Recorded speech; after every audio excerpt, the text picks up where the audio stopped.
nice bluegill on a really small rod.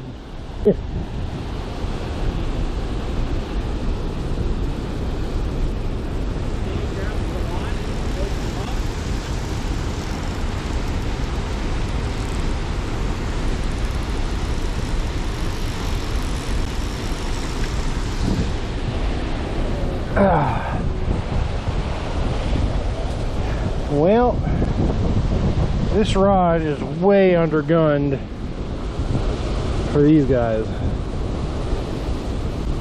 and we're keeping today, but we're doing an 8-inch minimum, and unfortunately this guy's over that minimum, so I gotta remember where my stringer is. Second drop here.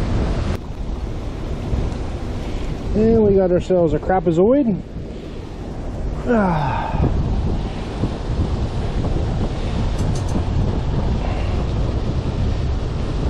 A nice fish. Probably a keeper, I'm not sure. We have a self-imposed 10-inch minimum. I don't think that one will go 10 inches.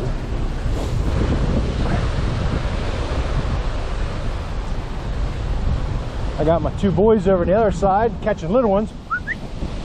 Huh? Huh? Oh, 9.5. This one took all about 5 seconds. This is going to take a little longer.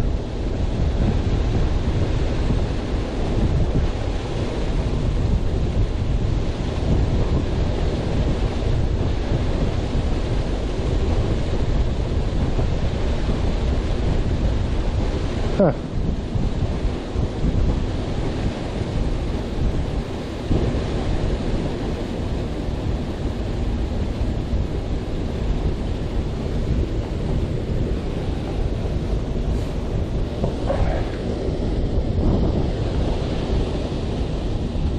There's one.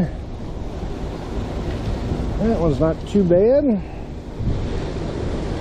Losing my reel seat. Oh, rabid female. She's full eggs. Very full eggs.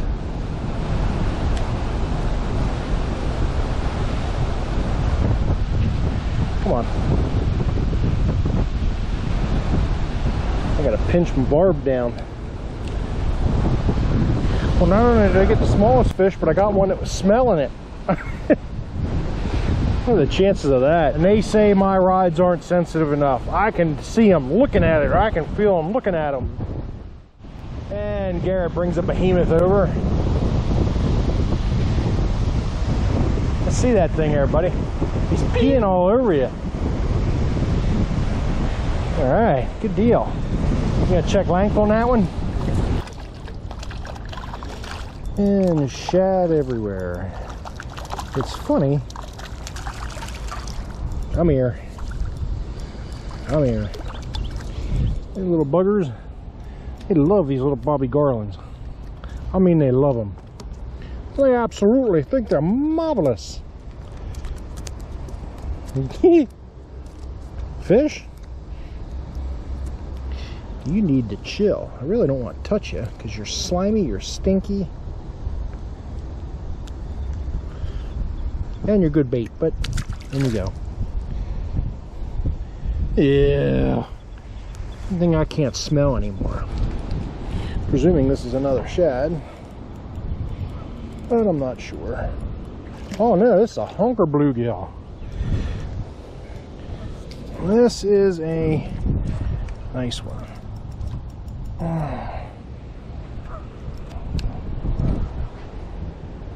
Nice bull. Real nice bull with a damaged ear flap.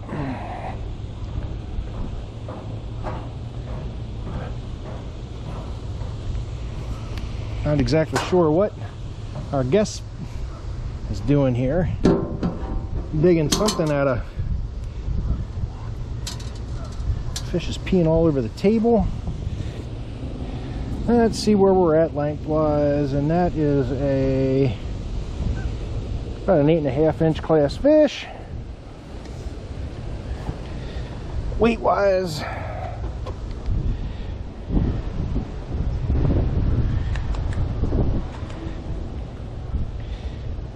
he is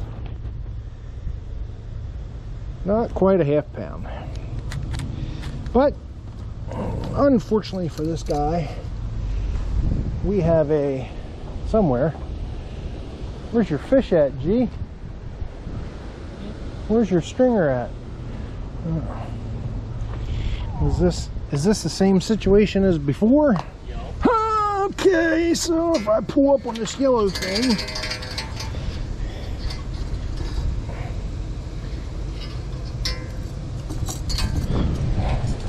we've got us pretty nice spread for some fish tacos coming up here in the next day or so. And he made our minimum. Oh yeah. Long and skinny. No weight. No shad, I'm sure. She's taking off like crazy. I love this little rod. I think I'm gonna have to leave this down here. Here I'm zoom zoom. There are some crazy fish, man.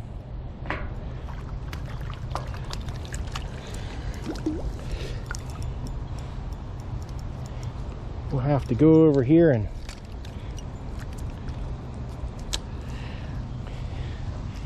hey, small man fishing. This is what a fish looks like.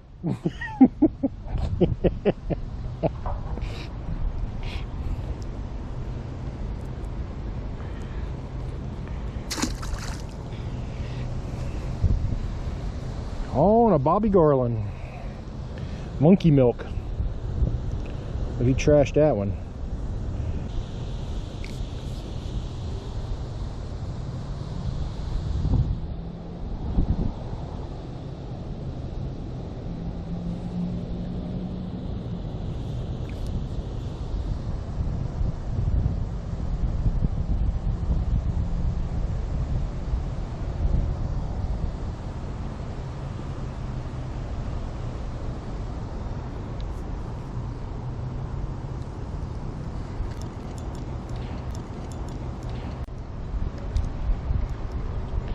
These guys are getting to be a nuisance now.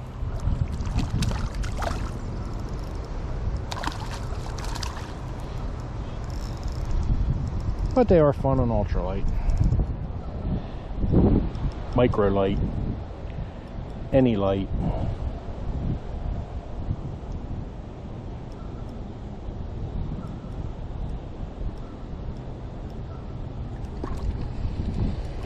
Uh-oh. This one ate it. Like, swallowed it. Like, come on up here. Oh man.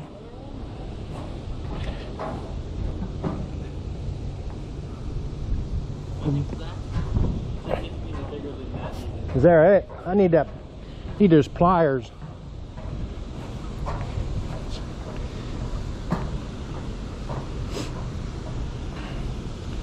Because he liked that monkey milk. I don't mean to whack-a-mole you in the head. Shot with a jig here. Relax, fish. We're going back in. Bloop. Look at the scales.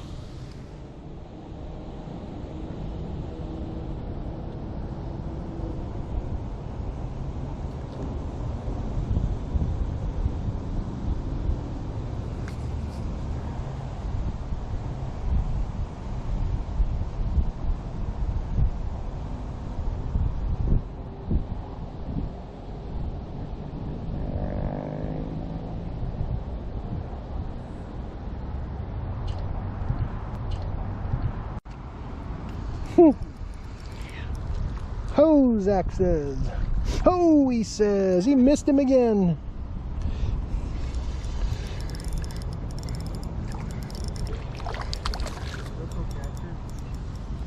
Hey, small man fishing. What? Hank. This is what a fish looks like, small man fishing. That was definitely bigger. Oh, come on, fish. Come on. Just relax. I'll get it out. Get you back in the water. Off you go. Do your thing. So we've been fishing for about 2.5 hours. These fish have been on a stringer up and down in the water. And they're still, look at them. They're about as alive as the one we caught them. And we're going to have I see a whole bunch of fish tacos. And we actually have up here yet, small man fishing. He's got his stringer he's bringing yet. So small man fishing's bringing his contribution. Boy, he's got some, you got some nice ones on there, man. You got some really nice ones on there, actually, buddy. Have you weighed any of them? Nope. Well, hold on here just a second. Wait, you have a weigher, don't you? Yeah, I do. It's in the bag. Let's see what we got here.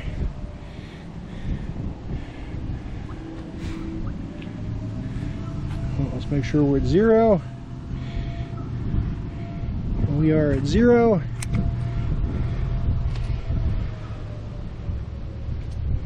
And we've got an 11-ounce fish. Next, 3/4 pounder. Man, that one there is really nice. This one's got to go over. There's a 9-inch fish. This one's got to go over. Hold on, I'll make sure we're.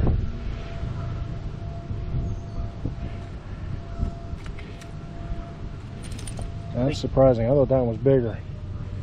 That one went still 1/2 pound. And his fish are going in there just as alive, even though they're laying on the ground. Hold on. This one isn't as heavy as the other ones. Don't think so. No, but still 1/2 pound fish. 8 ounces on the scale.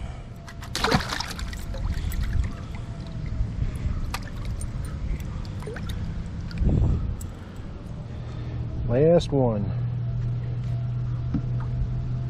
Oh. Man, that is another 11-ounce fish. And that's a nice bluegill. And he is as tuxedoed up as they come. He's all in black. Unfortunately, he's going to his funeral. Because again, thanks to small man fishing and the new arrival. He didn't. Yes, he added my stringer. Yeah, your stringer, not my stringer. We got it done. Just want to take a little bit of time during this video, only because I wanted to show you the tackle that we're using on each one of these trips when we go out and we video them. And I keep not neglecting it so much, but I'm trying to get all my formatting, all my the way I'm going to put these videos together here as time goes on. I'm strictly here because a lot of people that I've crossed paths with over the years, and specifically recently, keep telling me, you need to do a YouTube, you need to have a YouTube channel, you need to have a station to show people how you fish, how you do things. First and foremost, I am a panfish enthusiast. They are my first love. I do fish for other species.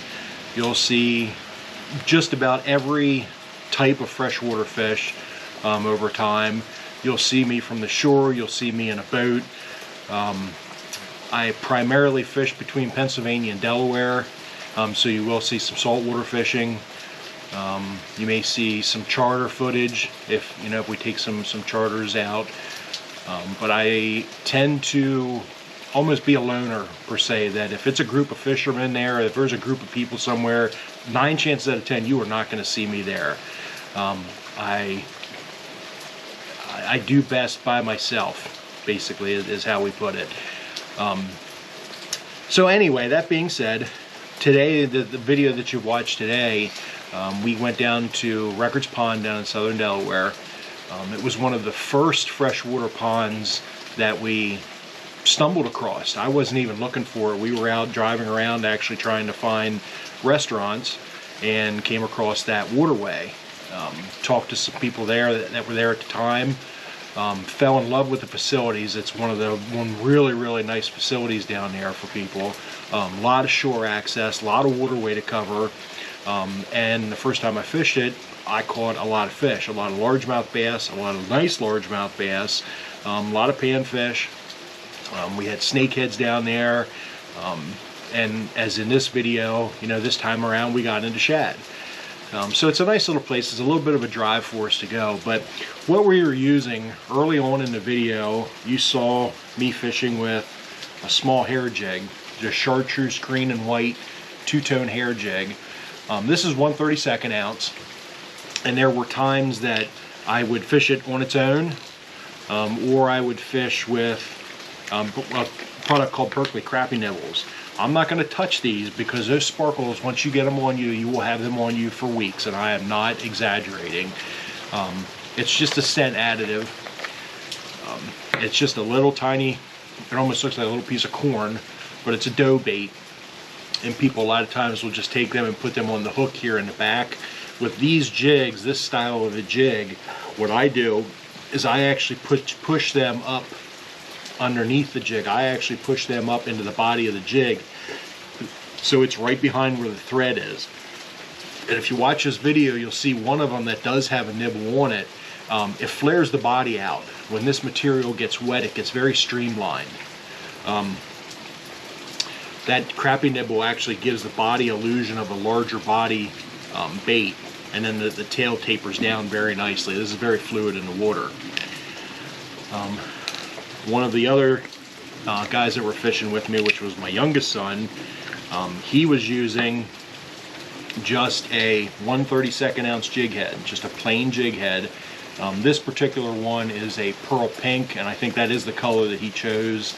And then he was tipping that with a Berkeley Gulp Mini, which is, I don't know if you can quite see him in there right, but that's all he would do. And you would see some of my other videos, you see me fishing those exclusively. That is a fantastic, both of those baits I would highly suggest having in your arsenal if you're pan fishing. They are fantastic baits. They have a tendency to target the larger fish in the system. But you know, there's no guarantees of that. Then the other bait that I was using, that we were getting the shad on, is a Bobby Garland, they call it an itty bit swimmer. This is on a 1/80th ounce jig head, so it's a very slow fall jig head. And then this tail, obviously, it doesn't take much movement to get it going. I have a lot of confidence in that little plastic bait. And obviously you saw why in the video. I mean, it will catch your crappie, it will catch your yellow perch, it will catch largemouth bass, it will catch shad, obviously. A lot of different species will bite that bait, and size does not matter with the fish. Larger fish will eat that as well. The other guy that was fishing with us here was Small Man Fishing. Hello. He was fishing with us, and I think he's going to show you, because he did manage to get, he didn't catch quite as many large fish, but the large bluegill that he got were far superior actually to what we did as far as weight. The lengths were all the same, but he managed to find out the combination that they wanted for big-bodied, heavy fish. Like again, as seen in the video, his fish were all half-pound or better. Couldn't quite break over that last ounce to make a true 3/4 pound fish, but he was as close as they come with it. And they were males, so they weren't female fish carrying eggs, giving a false reading of how much they truly weighed. So what'd you have there, Small Man Fishing? What were you using? Just a typical black head with a black, all black jig head, normal. It's about the same size as what he had over here, and then I tipped it off with a silver sparkly power bait, same thing that he had, just I don't get it all over me. And then the other thing that I was using was a small, very small blackhead tipped white jig head with underneath a weighted float with a slip float on it. It's pretty much what I was using. And it looks like where that slip float is, where that bobber stop is, you were maybe 3 feet down underneath the surface of the water where he was catching. He was actually running this rig. As far as being a jig maker, we also, over the last few years, have started making our own fishing rods. So while we can't give you any real specs on fishing rods as far as what we were using, because they are mostly one-off and they are majority custom built for specific purposes. These jigs as well, these are, every time you see us making a jig, it's something that we made. Either Small Man Fishing made them or I made them. So they're not jigs that you're going to find in stores. What you can do, however, is find something that's close to it, because the other thing that I will not do on this channel is I will not sales pitch you. I get turned off very quickly by videos that I'm watching that turn into nothing more of a sales pitch, that start dropping names of, you know, what they're using and, you know, where they're buying it from, all this and that. I'm truly not interested. I don't need that. So I'm going to presume that you guys don't either. I'm just going to present you with what's working for us and what you can do. So this little bait here, if you find a chenille jig, this is just a variation of that. We call it a crack pill, because we do tie these down to 1/100th ounce, which actually the body, the whole, including the tail, is no bigger than the body of this bait at that point in time. Panfish cannot resist them. They actually, we have a hard time keeping panfish off these baits. What he was doing is he was presenting this bait and this hair jig under, it was a dual setup that he was presenting under this float. So he had this hair jig on the bottom, and then this one was above it, maybe a foot and a half. Unfortunately, I think the reason he went down to this one's because this end got hung up on him and he tore it off, but he didn't lose both rigs. So rather than take the time to retie, he just continued to fish with this, and like I said, he did quite well with them. So, I mean, hopefully that helps. Like I said, I'm trying my darndest to get this season 1 is nothing more than trial and error for how we're putting the videos together, what we're presenting during the videos. I will try as we go on to show you in the field what we're using, the techniques of how we're retrieving them. The shad today, if you go back and watch just the shad section of the video, there was a very specific retrieve that triggered those fish into taking those itty-bit swimmers from Bobby Garland. It was a steady retrieve. They didn't want it jigged, but they wanted it moving horizontally. They weren't taking it on a pickup or a drop. They were taking it on a horizontal presentation. Small Man Fishing was presenting his baits under a float, so he was presenting them vertically. Myself and my other son were fishing without floats, so we were presenting horizontally. Now the hair jig that I was using, I was bouncing off the bottom. Here again, the light weight and the moving current, it didn't fall real fast. It was a slow fall and would cover approximately 3 feet of ground before it would drop a foot. So as that current moved, it wasn't rocketing to the bottom. It was a slow fall, and once I could feel that jig hit the bottom, all I did is I picked it up, I snapped it up again so it would come up off the bottom a couple feet, drift down, and fall again. And the majority of the fish that we were catching them on the fall. So I hope this helps anybody. If you have any questions or anything, drop me a question in the comments, and we'll go from there.